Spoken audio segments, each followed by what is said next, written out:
नमस्कार, मैं हूं रमेश भट्ट। आप देख रहे हैं देवभूमि डायलॉग। देवभूमि उत्तराखंड के लिए सबसे बड़ी चिंता जो हमेशा से रही है वो रही है पलायन और हमारे घोस्ट विलेज। लेकिन हाल फिलहाल में जो खबर देवभूमि उत्तराखंड के लोगों के पास आई उसने उत्तराखंड के हर एक नागरिक को गौरव से भर दिया। और यह गौरवान्वित करने वाली बात भी है कि मुनस्यारी का सरमोली गांव राज्य का नहीं, देश का बेस्ट टूरिज्म विलेज बन गया है। और यह कैसे संभव हुआ? यह संभव हुआ है सामूहिकता की ताकत से। यह संभव हुआ है प्रकृति के साथ तालमेल से। यह संभव हुआ है महिलाओं को आर्थिक तौर पे स्वावलंबी बनाने से। लेकिन यह जर्नी इतनी आसान नहीं थी।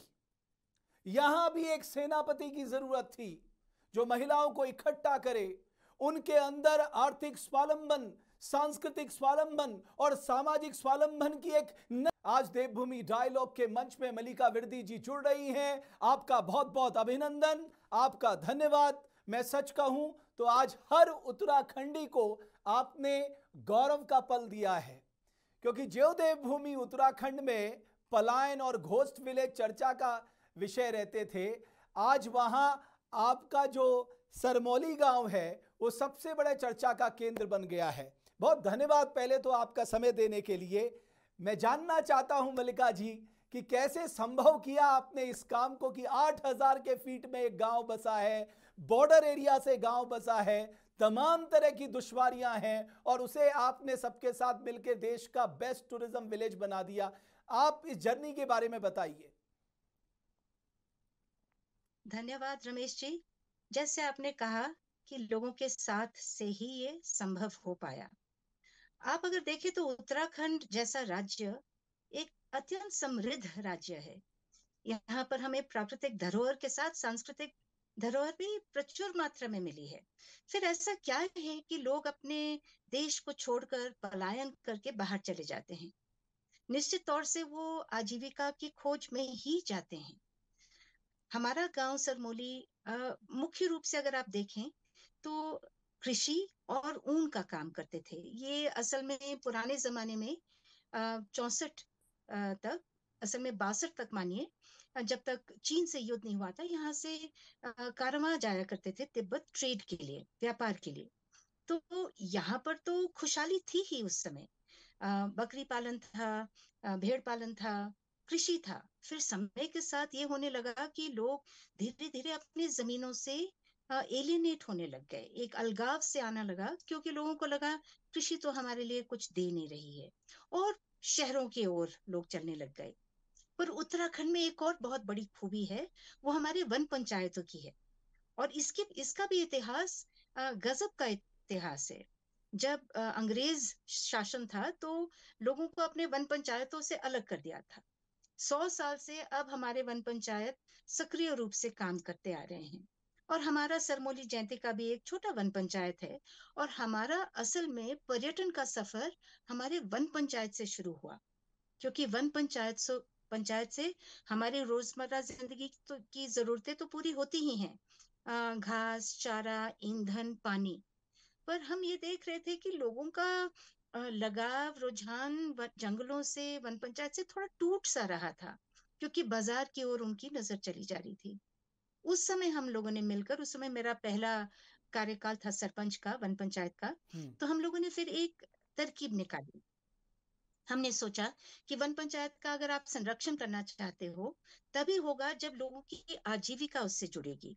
और हमारा वन पंचायत तो है ही समृद्ध, सुंदर, जीव जंतु, जैव विविधता में बहुत ही समृद्ध है। हमारे गांव के सीधा सामने आपको पंचचूली के बर्फीले पहाड़ दिखते हैं। तो हमने सोचा क्यों ना हम पर्यटन शुरू करें। और ये है, मानिए, 2004 की बात। कुछ परिवार साथ आए। 2004 से लेकर आज, जब हमें ये एक तरह से पहचान मिली, रिकग्निशन मिली, हम मानते हैं कि हमारा सफर यही था कि हम अपने घर को, अपनी जमीन को, अपने वजूद को छोड़े बिना कैसे अपनी आजीविका भी बनाएं और अपने पहाड़ भी उनका नाश ना हो। क्योंकि कई ऐसे विकास की योजनाएं आ जाती हैं जिससे फिर इलाका और पहाड़ रहने लायक नहीं रहते। तो थोड़ा सा लंबा जवाब दिया है, पर हमारा सफर हमारे वन पंचायत से शुरू हुआ और आज आजीविका भी है और हमारे वन पंचायत भी स्वस्थ है। ओके मल्लिका जी, सब लोगों को एक साथ एकजुट करना, सबकी विचारधाराएं अलग होती हैं, सबकी सोच अलग होती है, उनको आपस में एक साथ जोड़ना, और जो हमें आपने बिल्कुल ठीक कहा, जो देवभूमि उत्तराखंड के पास है, मैं हमेशा कहता हूं वो दुनिया में कहीं नहीं है। मैं दोबारा इस पंक्तियों को दोहराना चाहता हूं, जो देवभूमि उत्तराखंड के पास है वो दुनिया में कहीं और नहीं है। आपने कैसे एकजुट किया इन सारे लोगों को? रमेश जी, जब आप कहते हैं सोच अलग अलग है, कई चीजें हमें बांटती हैं पर कई चीजें हमें जोड़ती हैं। अगर हम देखें कि इंसान की ख्वाहिश क्या है, वो अपने भूमि पर रहे, एक स्वाभिमानी जिंदगी जिए। आखिरकार जिंदगी में खुश रहने के लिए कितना चाहिए? थोड़ा शायद मैं तो ये मानती हूँ कि कई बार लोग पलायन इसलिए कर लेते हैं क्योंकि बहुत महत्वाकांक्षाएं हो जाती हैं। हमारा गांव भी फर्क नहीं है, महत्वाकांक्षाएं हैं, हमें बांटने वाली बहुत सारी चीजें हैं। हमें साथ क्या लाया? हमें साथ लाया कि हम लोग एक जगह रहकर एक स्वाभिमानी जिंदगी कैसे जी पाए और कैसे हम कमा पाए। एक महिला के लिए खासकर, अगर वो कमा नहीं पाएगी तो स्वाभिमान और पीठ सीधा रखना इतना आसान नहीं है। पहाड़ की महिलाएं महिलाएं तो हमेशा उद्यमी रही हैं और कृषि भी हम करती ही हैं, पर कृषि से आमदनी, अ, नगद पैसा नहीं आता। तो वो जो जरूरत थी हमारी, वो हमने पर्यटन से पूरी की। और जहां लोगों को लगा कि हाँ, ये वाकई हमारी जरूरत की पूर्ति कर रहा है, बांटने वाली चीजें धीरे धीरे अलग होती गई। और हमने इस काम में भी लोगों को जोड़ने में लोगों की जरूरत पर खास ध्यान दिया। जिसके पास पेंशन है, जिसके पास नौकरी है, उसकी बारी पर्यटन में से कमाने में कम आती थी। और इसमें भी हम लोगों ने विचार किया, हमने एक दूसरे का दुख सुख में साथ दिया। और इन सब कारणों से मुझे लगता है कि लोगों को विश्वास बैठा कि अगर हम साथ काम करें, हम्म। होटल जैसे पैसे तो हमारे पास है नहीं कि हम एक बड़ा सा मकान बनाएं, होटल खड़ा करें। हम तो सामान्य गांव घर की महिलाएं हैं, हमारे पास एक कमरा हो सकता है, दो कमरे हो सकते हैं। हमने अपनी सारी संपत्ति को साझा किया और उससे आज के दिन हमारे गांव में 60 से 100 लोग आ जाएं, उनका सत्कार करने में, उनको एक अच्छा होम स्टे का अनुभव या एक ग्रामीण जिंदगी का अनुभव देने में हम सक्षम हैं। और ये हम तब कर पाए क्योंकि हमें बिल्कुल एहसास हुआ, साथ आकर हमारी ताकत ज्यादा है। अकेले एक तो आगे निकल जाएंगे, पर अगर हम सबको आगे निकलना है तो साथ आवश्यक है। आपने एक जो बहुत अच्छा काम इसमें किया, जो मैं मेरे दिल के कम से कम करीब है, आपने महिलाओं के हाथ में कमान दी, उनको आर्थिक तौर पे सशक्त करने का जरिया बनाया। क्योंकि प्रदेश की अगर मातृशक्ति आर्थिक तौर पे संपन्न हो जाएंगी तो मुझे लगता है वो परिवार भी खुशहाल हो जाएगा, क्योंकि वो सारे इन्वेस्टमेंट अपने परिवार पे करेगी। तो इस पे किस तरह से आपने काम किया कि साहब जो पैसा आना चाहिए वो महिलाओं के हाथ में आना चाहिए? रमेश जी, जाहिर है कि घर की मालकिन तो महिला है। गृहिणी होने के साथ साथ चूल्हा, लोगों की देखरेख वो महिलाएं ही करती हैं। हम्म। अतिथि देवो भवो का जो भावना है, वो महिलाओं में कूट कूट के भरी हुई है। तो हमें लगा कि अगर श्रम हम कर रहे हैं तो सम्मान और संपत्ति, वो जो कमाई है वो भी हमारे हाथ में आनी चाहिए। पर ये इसके साथ मैं ये भी कहना चाहूंगी कि ये सही बात है कि कमाई हम महिलाओं के हाथ में आई है, पर होम स्टेज को और इस पर्यटन के काम को सफल बनाने में पूरा परिवार और पूरे गांव का हाथ रहा है। क्योंकि जब मेहमान घर में आते हैं तो वो तो परिवार के मेहमान हैं, ना कि सिर्फ उस घर की जो मुखिया है उसके मेहमान। तो एक साथ चलकर इसमें भी हमें लगा, हाँ, पैसे जरूर हमारे हाथ में आए, हम्म। पर गांव को साथ लेकर चलना, परिवार को साथ लेकर चलना अनिवार्य था।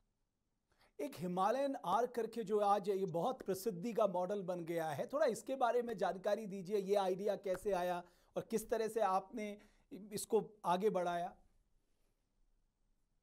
जी, पर्यटन का काम हमने जब 2004 में शुरू किया था, उसको हमने अपने सरमोली जयंती वन पंचायत के तत्वाधान के अंतर्गत शुरू किया था। उस समय मैं सरपंच थी और हमारा बहुत सिंपल सा रूल था कि अगर आप श्रमदान में आएंगे, गांव के दुख सुख में जुड़ेंगे, संरक्षण का काम करेंगे, नुकसान नहीं करेंगे, तो आप होम स्टे कर सकते हैं। पर आप जानते हैं वन पंचायत का तो एक चुना हुआ पद है। जब फिर मेरा कार्यकाल समाप्त हुआ और एक नए सरपंच आए, गांव वालों का एक एहसास था कि हमें ये काम छोड़ना नहीं है। अब हम लोग पर्यटन के पटल पर पहचान बन गई है। तो फिर हमने अपनी एक पहचान अलग से बनाने के लिए हिमालयन आर्क का एक छोटा सा एक इकाई बनाई, एक फर्म बनाया। पर इसमें हम सब इसमें निर्णय लेते हैं, सामूहिक रूप से चलता है। 98% आमदनी गांव में ही रहती है। हम्म। 2% मानिए जो कंप्लायंस के लिए सीए, जीएसटी भरना वगैरह, क्योंकि हम मानते हैं ये व्यवसाय है। इसको आप एक अच्छे व्यवसाय के रूप में चलाएंगे, साफ सुथरे रूप में चलाएंगे, तो ये लंबा चलेगा। हम्म। तो हिमालयन आर्क को का गठन करना और ये मॉडल को खड़ा करना, जिसमें हमने ये भी माना कि भले ही हिमालयन आर्क एक जिम्मेदाराना पर्यटन के प्रति अपना एक कमिटमेंट रखे, पर ये एक गांव के भीतर का निर्णय है। तो हिमालयन आर्क के साथ हमने मिलकर, और जो हमारे होटल्स हैं, हमारे होम स्टेज हैं, सब ने मिलकर एक ग्राम पंचायत स्तर पर एक पर्यटन उप समिति का गठन किया, जिसमें हिमालयन आर्क भी जवाबदार है, क्योंकि आखिरकार संसाधन तो गांव के हैं और उससे हम प्रॉफिट कमा रहे हैं, कमाई कर रहे हैं। ऐसा ना हो कि कमाते कमाते जो स्थानीय लोग हैं उनके लिए पर्यटन भारी पड़ जाए, पानी की किल्लत होने लग जाए, लकड़ी की प्रॉब्लम होने लग जाए, या उस तरह का पर्यटन आए जो हमारा गांव झेल ना पाए। तो पर्यटन झेलने की क्षमता को भी हिमालयन आर्क ने अपने नजर में रखा, उसको हमने आगे बढ़ाया। और शायद यही कारण है कि सरमोली गांव और हिमालयन आर्क जैसे एक छोटा व्यवसाय को पहचान मिली। एक और चैलेंज आप लोगों के सामने था इस दौर में, जब बड़े बड़े होटल्स अपने एडवर्टीजमेंट पे लाखों रुपए खर्च करते हैं, टूर्स एंड ट्रेवल्स के ऊपर लाखों रुपए खर्च करते हैं। आपके लिए एक अच्छा टूरिस्ट वहाँ पर लाना, उसको वहाँ पर सस्टेन करना, उसको जो वहाँ की प्रकृति है उसके साथ जोड़ना, विलेज टूरिज्म से जोड़ना या बर्ड वॉचिंग से जोड़ना, ये कितना चैलेंजिंग था? चैलेंजेस तो थे ही, पर हमारा जो अप्रोच रहा वो एक समग्र अप्रोच रहा। हमें लगता है कि लोक विज्ञान बहुत जरूरी है। अ, यहाँ पर सबको अपने पक्षी पेड़ पौधों का ज्ञान तो था ही, पर उसमें साइंस लाना, उसका एक पैनी नजर से उसको देखना, उसके उसका अध्ययन करना, जानकारी को एकत्रित करना, ये सब करने से रिसर्चर्स के साथ और लोगों के साथ गठबंधन करके मुंशियारी फिर एक इम्पोर्टेंट बर्ड एरिया घोषित हुआ, और उससे फिर बर्डर्स आने लगे। दूसरी बात, हम लोगों को ये भी लगा कि यहाँ पर कहानियां बहुत हैं, तो हमने एक अपना इंस्टाग्राम चैनल खोला। वो तो हाल में ही किया, करीब 2016 में हमारा वॉइसेस ऑफ मुंशियारी करके एक इंस्टाग्राम चैनल खोला, जिसमें स्थानीय नौजवान, महिलाएं, पुरुष, हम लोग अपनी कहानियां डालने लगे। लॉकडाउन के दौरान हम लोगों ने एक और मंच बनाया, ग्रामीण भारत की आवाज, या वॉइसेस ऑफ रूरल इंडिया, क्योंकि हमें लगता है कि पहाड़ के बारे में बाहर से लोग आकर, हाँ, मजा तो लेंगे, छुट्टियां भी काटेंगे और हमारे बारे में लिखेंगे। हम ऐसा क्यों ना करें कि हम अपनी कहानियां खुद लिखें। तो ये तो हुआ डिजिटल एज का कमाल। हाल में पिछले दशक में इन सब कारणों से हमें एक तरह से प्रोफाइल बिना मार्केटिंग के हमें मिला। शुरुआती दौर में पहले 10 साल जरूर संघर्ष रहा, क्योंकि उस समय वेबसाइट्स नहीं थी, इंस्टाग्राम तक लोगों का पहुंच नहीं था। पर हमारे सबसे बेहतरीन एम्बेसडर हमारे मेहमान रहे। जो मेहमान एक बार आए, वही आप बाहर जाकर हमारा प्रचार किए। और ये वर्ड ऑफ माउथ से, क्योंकि कई बार एडवर्टाइज करके आप कई चीजों को छुपा सकते हैं और कई चीजों को बढ़ा सकते हम्म। हैं, पर जिसने यहाँ की अनुभूति ले ली, अनुभव ले लिया, वो आपके सबसे बेस्ट एम्बेसडर्स हैं। और मैं तो समझता हूं कि मैं तो ये सरमोली कहूंगी, गांव के लोगों का अतिथि देवो भव का ये भाव था, जिन्होंने, आपने कहा, जो टूरिस्ट वहां पर आया उन्होंने खुद से आपके गांव का प्रचार करना शुरू कर दिया। गवर्नमेंट का रोल, या मैं कहूँगा डिपार्टमेंट ऑफ टूरिज्म का रोल कुछ रहा, खासकर आप लोगों के इस इनिशिएटिव को आगे बढ़ाने में? उनकी ओर से समय समय पर आपको कोई मदद की गई, या आप लोगों ने मिलकर एक सेल्फ इनिशिएटिव लेके कम्युनिटी बेस्ड टूरिज्म को आगे बढ़ाया? अ, मुख्य तौर से मैं तो कहूँगी सेल्फ इनिशिएटिव रहा, और गाँव का एका और गाँव का दृढ़ता रही। पर्यटन विभाग से भी हमें सपोर्ट अवश्य मिला। मैं खासकर पिथौरागढ़ डीटीडीओ, एक शख्स हैं, उनका मैं ज़रूर नाम लेना चाहूँगी, अमित लोहनी जी हैं, हम्म। जो डीटीडीओ रहे। हम्म। उनका मुझे बहुत अच्छा लगा। वो अपने आप को एक सिर्फ़ सरकारी मुलाज़िम के रूप में नहीं देखते थे। हम्म। वो कहते थे, मैं एक पर्यटन का स्कॉलर हूँ। और उन्होंने हमारे काम का गहराई और जो विचार से प्रेरित होकर जो हम काम कर रहे थे, उसको सपोर्ट किया। हम्म। उत्तराखंड टूरिज्म बोर्ड से भी हम लोग एक मेला करते हैं हर वर्ष, बल्कि 16 साल से मेसर वन कौतिक करके हमारा एक मेला होता है। और उससे पहले हिमल कला सूत्र का एक 2 हफ्ते का मेला होता है, जहाँ पर्यटक और गांव के लोग मिलकर एक तरह से एक ही पटल पर आते हैं। हम्म। उसका भी उस मेले में आर्थिक सहयोग यूटीडीबी से मिला। अ, अ, ये चीजें हमें लगता है कि अगर और हों हमारे जैसे गांव में, जहां हमने स्वतः अपनी ऊर्जा से काम किया, हम्म। अगर यूटीडीपी का और डीटीडीओस का और गांव को सपोर्ट मिले, तो जहां पर इच्छा शक्ति है, दोनों मिलकर बहुत कुछ कर सकते हैं। हम्म। और बहुत गुंजाइश है अभी भी सपोर्ट की, और हम चाहते हैं कि उनके साथ पार्टनरशिप में हम काम करें। मुझे लगता है कि आज प्रदेश के बाकी सरपंच भी जब आपको सुन रहे होंगे, तो जाहिर है उनको भी ये लग रहा होगा कि हमने कौन सी अपॉर्चुनिटी मिस कर दी। बट मैं एक और बात, बहुत ही इंपॉर्टेंट बात आपसे पूछना चाहूँगा, जो अमूमन हमसे लोग कहते हैं, difference between hotel and home stay. I think आपसे बेहतर कोई हो ही नहीं सकता आज के दिन में देश दुनिया को बताने के लिए कि हमारे होम स्टे दुनिया के होटलों से ज़्यादा खूबसूरत कैसे हैं, ज़्यादा अच्छे कैसे हैं। जी। अ, देखिए, जब पर्यटक बाहर निकलते हैं, अलग अलग तरह के अनुभव के लिए आते हैं। एक ज़माना था जब वो इमारतें, ताजमहल देखना है, या कुतुब मीनार देखना है, या किसी देश में जाकर कहीं एक जगह पिरामिड्स देखने हैं। पिछले दशक में, 2 दशकों में पर्यटक में भी अंतर आया है। वो अब अनुभव बटोरना चाहते हैं। हम्म। और आप मुझे बताएं, होमस्टे से बेहतर कौन सी जगह होगी जहां पर आप एक संस्कृति का, एक जीवन शैली का अनुभव ले सके? तो इस मामले में तो होटल तो हमारा मुकाबला नहीं कर सकते।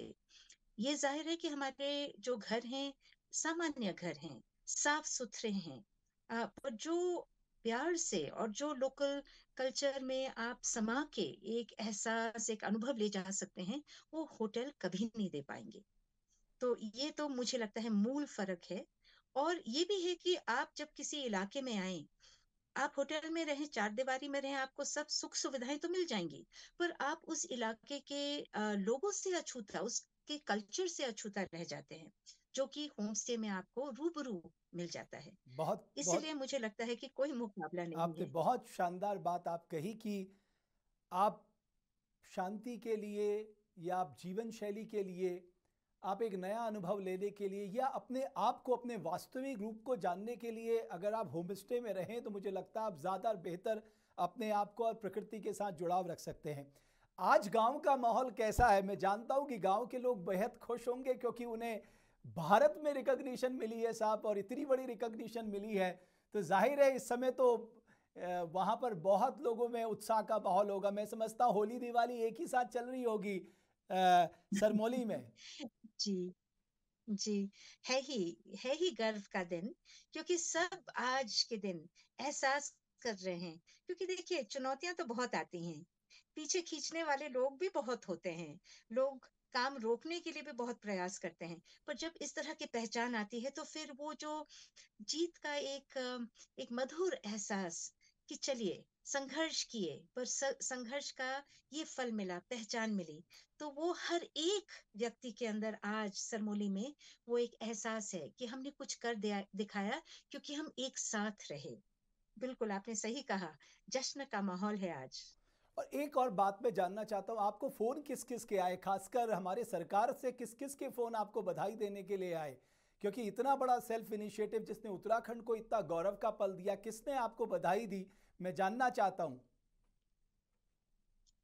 देखिए, मेरे लिए तो सबसे मूल्यवान बधाई तो वो है जो दिल से हो, और जो सामान्य लोग जिनके लिए ये जीत है उनकी बधाई। पर मैं ये भी जानती हूँ कि हमारी सरकार इस पुरस्कार से बहुत खुश है। बल्कि जो हमें पुरस्कार मिला था, हमने उसको देहरादून भेजा है। हम उम्मीद करते हैं कि हमारे मुख्यमंत्री हों, या हमारे मुख्य सचिव, या हमारे जो पर्यटन के मंत्री हैं, वो हमारे गांव खुद आए, हमसे मिलें, और सबकी ताकत और सबके अनुभव से रूबरू हों। लेकिन मैं आपको देवभूमि उत्तराखंड के हर एक नागरिक की ओर से बहुत ही साधुवाद देना चाहता हूं, आपको बहुत बधाई और आपका खूब अभिनंदन भी करना चाहता हूं, क्योंकि आपने एक ऐसी मशाल जलाई आज जिसने कमाल कर दिया। अब आपको लगता है, मैं चाहता हूं कि आपकी नज़र थोड़ा और दूसरे गांव में भी पड़े ताकि उन गांव का पोटेंशियल भी सामने आए। तो मलिका विरदी जी दूसरे गांव की ओर भी अब फोकस करेंगी। सरमौली अपने आप में एक वेल रिकॉग्नाइज्ड, जो मैं कहूँगा एक मॉडल बन चुका है। आपको लगता है द सेम मॉडल हमें रेप्लिकेट करना होगा बाकी दूसरे गांव में भी, क्योंकि कम से कम हम सब लोग चाहते हैं उत्तराखंड के हर गांव में खुशहाली आए। जी, मैं बिल्कुल सहमत हूँ। और इसमें तो बल्कि हम लोग उत्तराखंड सरकार के साथ मिलकर, जो हमारे सुदूर गांव हैं, उत्तरकाशी में 2 गांव, एक लिवाड़ी है और एक निशनी है। चमोली गांव में घेस नाम का गांव है। उन गांव के साथ हम मिलकर यही प्रयास कर रहे हैं कि किस तरह से वहां पर भी इस तरह का मॉडल, अगर उनको ठीक लगे, अगर उनको जचे, तो हम उसको कैसे खड़ा कर सकते हैं। मैं आपसे बिल्कुल सहमत हूँ। एक गांव से काम नहीं चलेगा। काम तभी होगा जब ये मॉडल और इसके जैसा मॉडल, हर गांव अपने मॉडल का अपने आप वो उसका रचना करे।